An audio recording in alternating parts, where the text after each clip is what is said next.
Get this and get it straight. Crime is a sucker's road. And those who travel it wind up in the gut of the prison of the grave. This time a nervous breakdown in a driving rain. A cape with a high collar and a tiny sliver of glass led me from the ballet and a beautiful dancer to the edge of a cliff and death. It happened like this. From the pen of Raymond Chandler, outstanding author of crime fiction, comes his most famous character in The Adventures of Phillip Marlowe.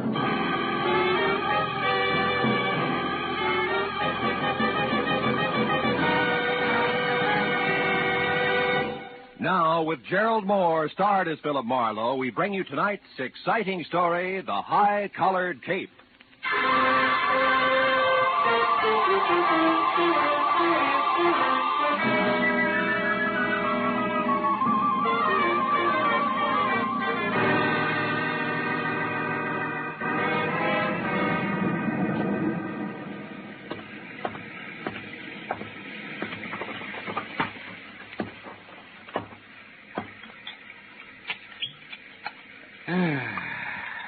Nothing like a drink and a good book on a rainy night. Man, what a night. Oh, no. All right. Don't sprain your finger.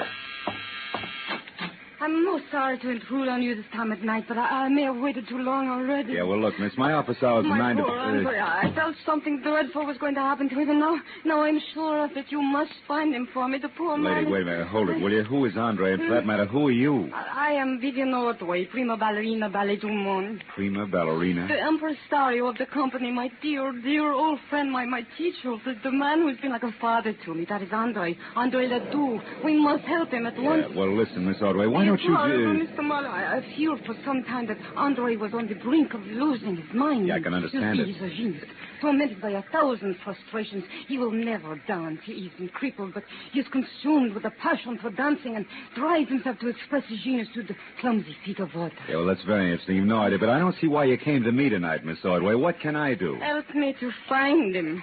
Yesterday, so something else happened to Andre. I don't know what, but it upset him. Then today at noon, when this awful rain started, he disappeared and... Oh, good heavens. Huh? 8:05. Yeah, what about it? I'll be late for the performance. Here, take this ticket and please come to the theater, Mr. Marlowe. I beg you. I'll pay you anything you ask. Only promise me you'll come. Well, please. Okay, Miss Ordway. I'll be there as soon as I can.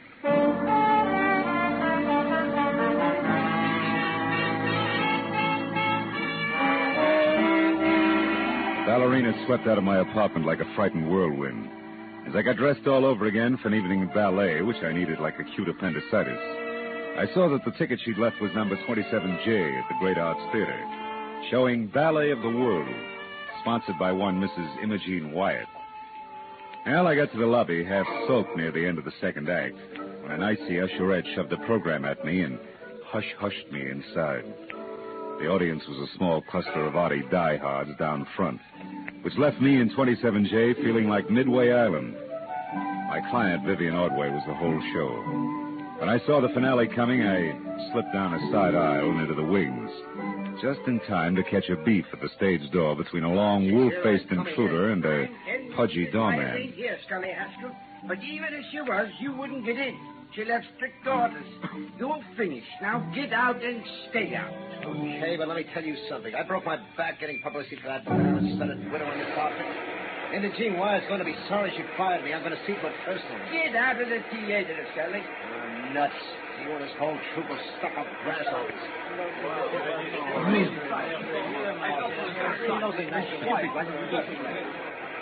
Oh, Mr. Marlowe. Yeah. Dear. Come in this way to my dressing room. Tell me, have you heard from Andre Ledoux, Vivian? No, nothing. But I did remember something that may help. Oh? Andre once mentioned that he had a friend here in Los Angeles, a Mr. Baker, who lived at the Winthrop Arms, the Winthrop Hotel, the Winthrop something. Come in, Mr. Marlowe. Thank you. Andre may be there.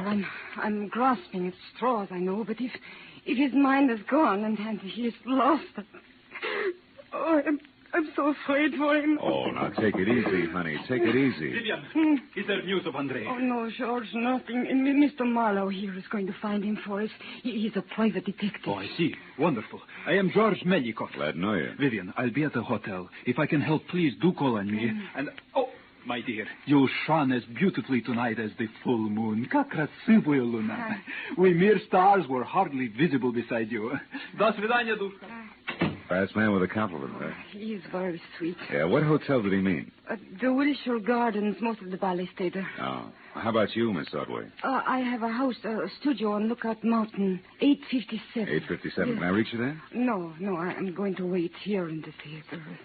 If Andre should remember and come back, I'd want to be here. He's a very sick man.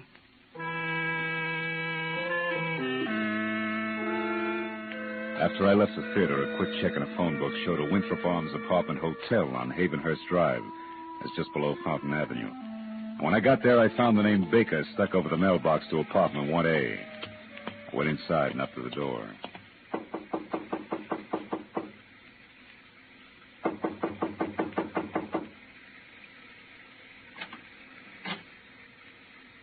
Yes? Andre Ledoux? What do you want? Well, your friends at the theater are worried about you. My friends? I have no friends. George Melikoff's worried about you. George Melikoff, my friends, worried. So is Vivian Otway. Vivian? Uh-huh. Oh, that dear child. What will become of her now? Well, what do you mean? What's happened? Who are you? Miss Otway sent me to find you. She's waiting for you at the theater. Waiting at the theater? Why? The ballet is finished. What's that? Mrs. Imogen Wyatt withdraws her support completely. There is no more Ballet du Monde. I'm penniless. And all our work has been for nothing. I tried to reason with her, but it was hateful. Afterward, I drove here in the dark street, the rain splashing, clawing at me. Rain. Andre, where's your friend, Mr. Baker? Hmm? This place is packed in mothballs. He is in Europe. It is all right that I am here. He sent me the keys long ago, said I could use his apartment in this car.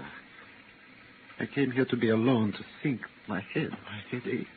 Andre, what time was it when you left Mrs. Wyatt's yesterday? Do you remember? I can't remember. Only that it was dark. Very dark. And it was such a difficult drive. Yes, tomorrow she will notify her lawyer to alter the papers and order that invoice. I wish you were dead. You hear me? I wish that Imogen Wyatt were dead. What was that? Stay where you are.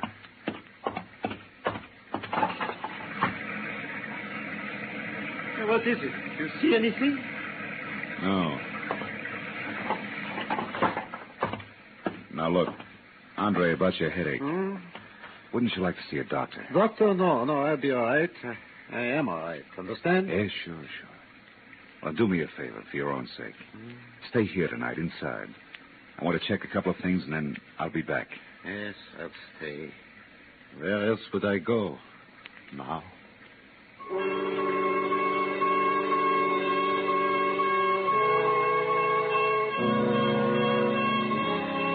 When I left, I was convinced that if the ballet impresario hadn't already slipped his trolley, another slight bump would do it.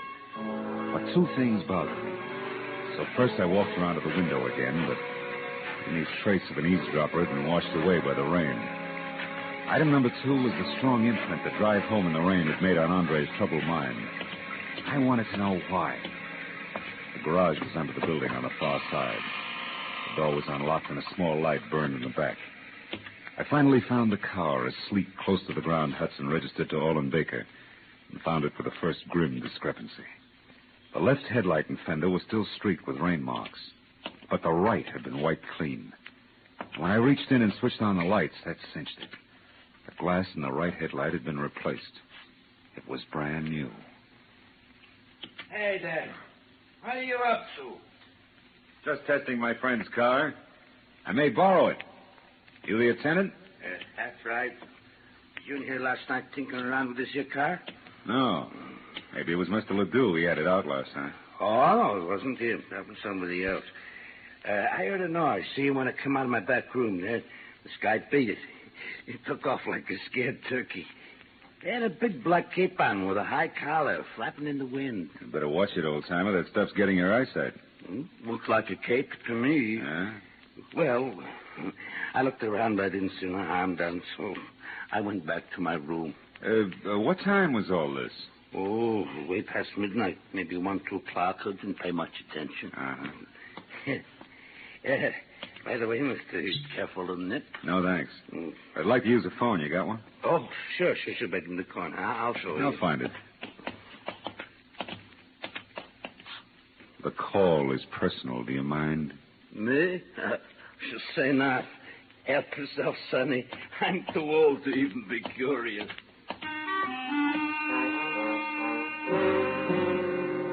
My first call was to a desk sergeant in the police traffic bureau. When I identified myself and asked about a hit-and-run accident possibly on Fountain sometime before midnight yesterday, there was a pause while he checked the record. And then... On the button, Mr. Marlowe. We identified him by his Blue Shield medical card. Oh? One Lyle Kretschauer. Uh-huh. Apparently stepped out from between parked cars on Fountain Avenue between Orange Drive and Roxbury. Was struck by an unidentified vehicle at about 11:10 last night. Conditions serious. Now, what do you know about this, Mr. Marlowe? I'll get in touch with you later, Sergeant. Thanks. Stepped out from between parked cars.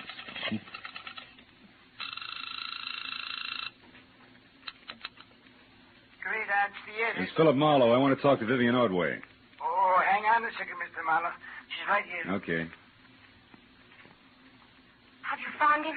Is Andre all right? Yeah, for the present. But listen, Vivian, I got to talk to Imogene Wyatt. Where does she live? Mrs. Wyatt. Yeah.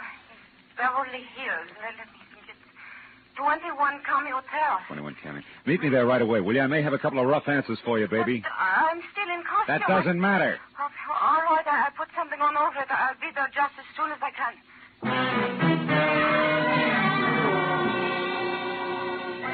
Between slick streets and visibility zeroed was a solid half-hour drive from the Winthrop Arms out to the swank Cameo Terrace. When I pulled up at number 21, I wondered what the wealthy widow had spent her money on. The house was so small it must have been shingled with $20 bills to meet the zoning restrictions. I just started up the soggy gravel path toward the door when it came. As I started to run for the house, a green convertible I hadn't noticed before roared to life suddenly and disappeared down a side street. But I didn't have time to worry about it. Inside, I found Mrs. Wyatt on the dining room floor, fighting a losing battle with the distance to the telephone. Last night, I was going to ruin it all. Now, Andre left it for me.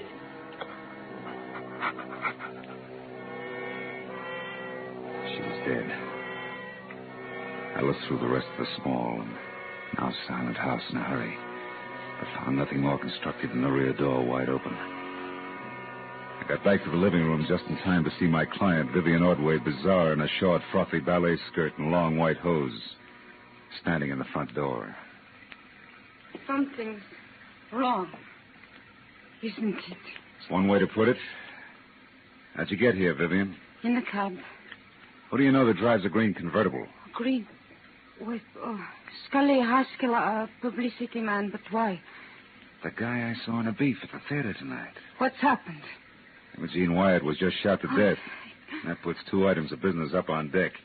First, a check call to Andre Ledoux. Andre? Why Andre? On the off chance that he can drive faster than I can. After that, a personal call on Mr. Haskell. You can fill that one in yourself. Marlowe, Andre couldn't have. He couldn't have. We'll see. Now, hang on tight, baby. Let's get it over with.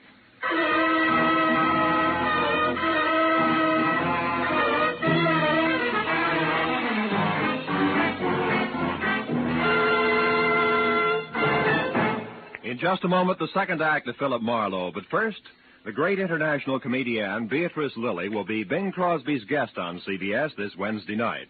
The CBS Bing Crosby Show always guarantees enjoyment.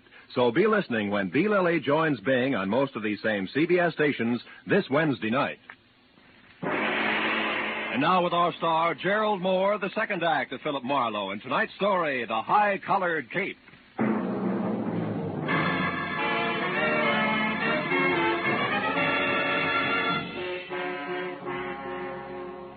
Made a cockeyed picture. A beautiful ballerina miles away from the stage, yet in full color-drenched costume and gaping through tear-streaked grease paint. Sudden death. It's a good time for me to start checking up. Andre Ledoux, the high-strung impresario, was first. If he was still at the apartment, I could cross him off as having done it personally.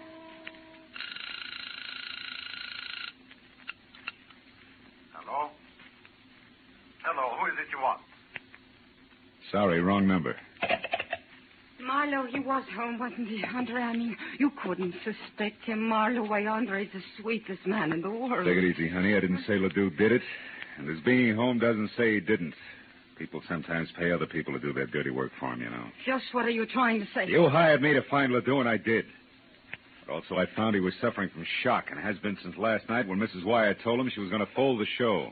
For the show. Yeah. And that Vivian would ruin him. And half a dozen more I could name. You're so right, so you've all got plenty of motive. But what about Haskell? We know he hated Mrs. Wyatt. Isn't revenge motive? Revenge and the fact that you saw his car. Why do you insist on defending him? I don't. Only there's another angle. It's called hit and run. And I know that it ties in tight with Ledoux, Mrs. Wyatt, and the actual killer. Hit and run. I don't understand. Well, neither do I yet.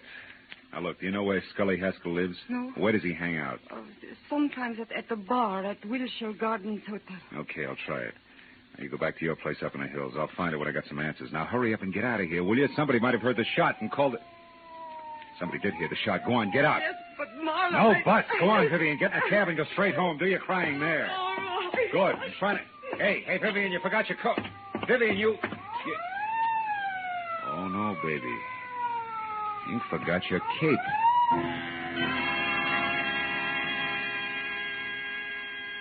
For a long second, I just held it tight and stared. High Elizabethan collar, enough gathered cloth to rig old Ironsides. It could have been what the garage attendant thought he had seen running away from the car Ledoux had used. But the garage attendant could have been mistaken, too.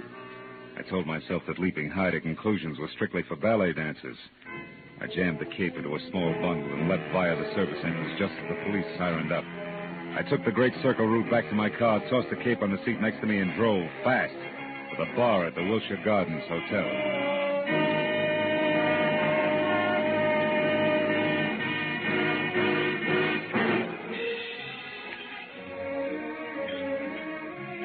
The kind of flattering pink mirrored place where the hors d'oeuvre had long ago replaced the pretzel. But Haskell wasn't in sight. And the only person around who could possibly be of any help to me was the delicate George Milikoff. Mr. Marlowe, have you seen Vivian? I am beside myself with worry. She's all right, Milikoff. She's not. I know. It is Monsieur Ledoux that she still worries about him. Yeah, him and a little bit more, George. Now tell me, you know where I can find Scully Haskell? Why, yes, I do. He was just here for a drink. Where'd he go? You're being very brusque, Mr. Marlowe. Being very what? You're brusque. Yeah, well, now look, George. Without grand jetting out of your satin loafers, get this. There's been a murder, and Vivian's in it up to her pretty fluff skirt. A murder? How is Vivian concerned? Come on, Butch, let's get out of here. Where are we going, Mr. Marlowe? Out to my car where we can talk. The rain stopped. Come on. Over here. You said somebody was murdered. Who was that? Mrs. Wyatt. She was shot, and it might have been Haskell. Because she discharged him? Maybe. Or maybe something more complicated, like a hit-and-run accident that belongs to Ledoux, but somebody wants to cover it. Does that make any sense to you? Here's the car. No. Should it? No. What's more, it shouldn't to Vivian, either. What are you getting at? There isn't time to explain. Call it thinking out loud. Thinking about this cape, for example, that belongs to Vivian. And about the testimony of a whiskeyed garage attendant. All of which makes me hope real hard that Haskell's the boy. More thinking out loud? Yeah, maybe. Now, look, where can I find Haskell? The Paradise Court Motel on Vine. He has a bungalow there, number 3. Oh, thanks. Now, if you're really worried about Vivian, George, go on over to a place on Lookout Mountain Road. She's not in good shape. Now, here, take this cape with you. Ooh. What? Why, you cut yourself. Your finger's bleeding. Yeah. And a sliver of glass, George. Glass that could have come from a broken headlight, huh? From a broken what? What are you talking about, Mr. Marlowe? The benefit of the doubt, George. Keeps getting harder to give it away. Bring this back to Vivian, will you? Tell her she left it at Mrs. Wyatt's, and then I'm positive Haskell's our man. So long, George.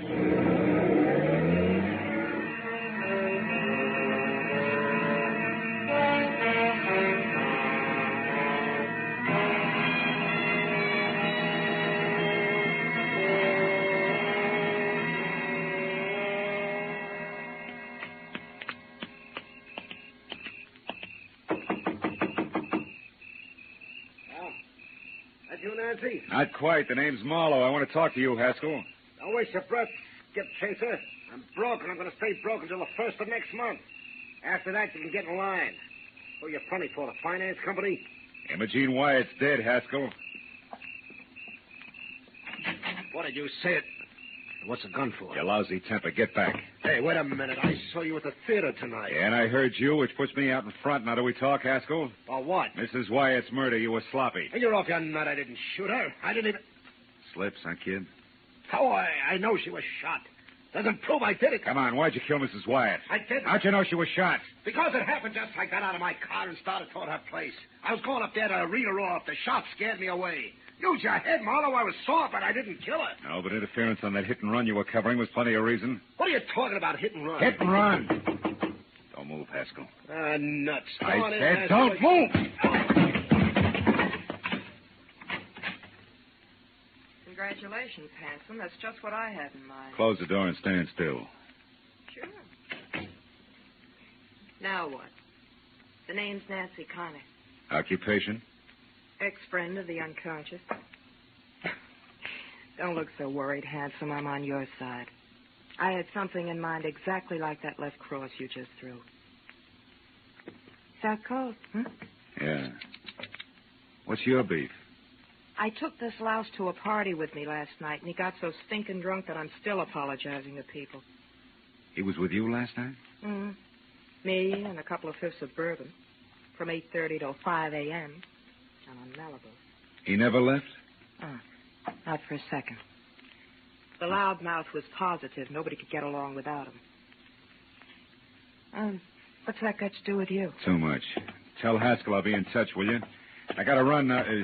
Oh. What are you looking at? It's just a program from the ballet, isn't it? Huh? Yeah. Oh, Haskell has them all over the place, after all. Yeah, sure. So? Oh, so like I said, Nancy, I gotta run.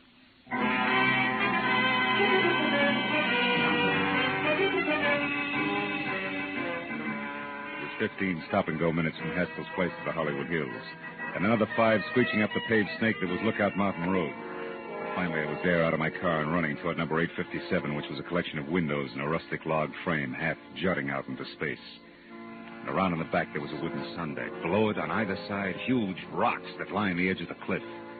Directly below, only the dark, bottomless canyon. On the end of the porch near me, there was a long flight of stairs. I started up, one careful, noiseless step at a time. My hand tight around the 38. Suddenly, in the weak light of the thin slice of moon, I saw Vivian Ordway. Her back to the flimsy porch rail, her face an ugly knot of terror. Oh, George. And only inches away from her and brandishing the gun he'd used to kill Mrs. Wyatt. Listen. The half-crazed answer to everything. The delicate jaw. Please. Melancholy. It's too late, Vivian. Marlowe knows this cape was what the garage attendant saw. And do you know how? Because of a stupid little thing.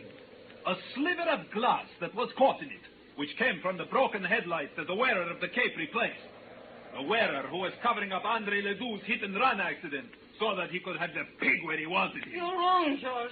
Marlowe was after Haskell. He thinks Haskell killed Mrs. Wyatt. He only hopes that. And he'll find out one way or another that the beautiful ballerina is guilty.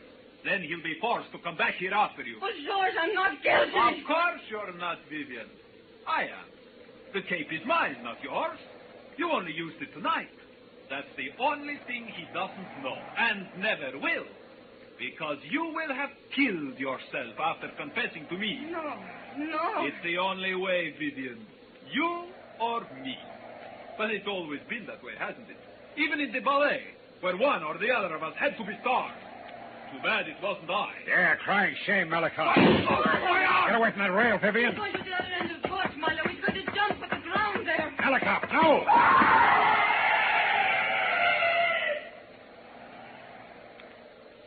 Oh, no. Too great a leap. Even for a ballet dancer. Let's get out of here.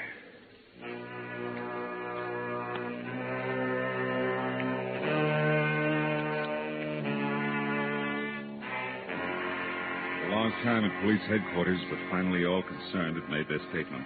The law was more or less satisfied, and Andre Ledoux never knew he'd hit anyone, was cleared of hit and run. That left me and the ballerina driving to a friend's house, where she was going to spend the night. Phil, I know you must have had enough of questions and answers, but... But? Yes. The reason George killed Mrs. Wyatt. Well, you see, Vivian, it started last night when George went to see Andre Ledoux because he was so bitter about his part in the show being cut down. And that was when he saw Andre returning from Mrs. Wyatt, shaken up and half-dazed. And with a broken headlight and other signs of having hit someone, huh? Yeah. And from there, George thought fast, covered it all up, found out exactly what had happened from this morning's paper, probably, and waited. When you hired me tonight, he must have followed me to Ledoux's and overheard Andre tell me that Mrs. Wyatt was going to pull out. Oh, so he went to her, tried to stop her, and couldn't. Yeah. Anything else? Oh, yes. Oh, one thing. Oh, that's the house door, Phil, the white one. Oh, okay. What made you hurry back to my place from Haskell's motel when time meant so much? A hunch, honey. As I was leaving Scully Haskell's, I saw a stack of ballet programs on a table in his living room. The cover on it was very interesting. It features you and the picture of George, majestic in his high-collared cape. So that was it. Yeah, that was it. Good night, Phil. Oh, will you call me tomorrow sometime, please? I'll call you tomorrow, Vivian. Good. It's a nice night, Phil. And so good to be alive. Well, good night.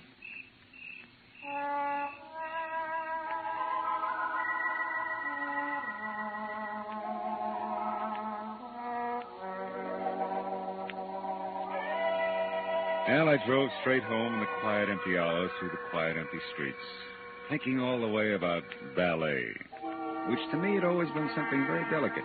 You know, for the long hairs, strictly the arty side. And I thought about the people I'd met who were connected with it. The ballerina with a lot of courage when courage counted. The high-strung Andre Ledoux, Haskell the muscle man, and George. As vicious as anything I'd ever met on Skid Row. And I was still thinking about them when I got out of my car. But then for the first time, I noticed a little white envelope on the seat next to me. It had my name on it. And inside was a ticket for tomorrow's matinee. Same seat I had before. Yeah, well, I figured I'd go. You know, those leaps they do, they're pretty good. What do you call them?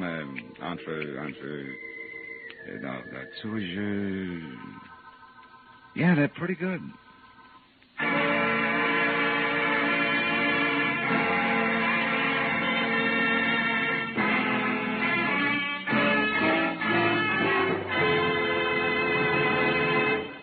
The Adventures of Phillip Marlowe, bringing you Raymond Chandler's most famous characters, star Gerald Moore, are produced and directed by Norman MacDonald and are written for radio by Robert Mitchell and Gene Levitt. Featured in our cast were Georgia Ellis, Edgar Barrier, Elliot Reed, Lou Krugman, Wilms Herbert, and Michael Ann Barrett. The special music is composed and conducted by Richard Arant. Be sure and be with us again next week when Phillip Marlowe says... This time it was a fishy horseplay from a red-headed beauty wild about ponies past a black-bearded sailor who bled to death on a racing form. To a neck-and-neck finish over a wandering seahorse worth $50,000. And you know what? I was the jockey.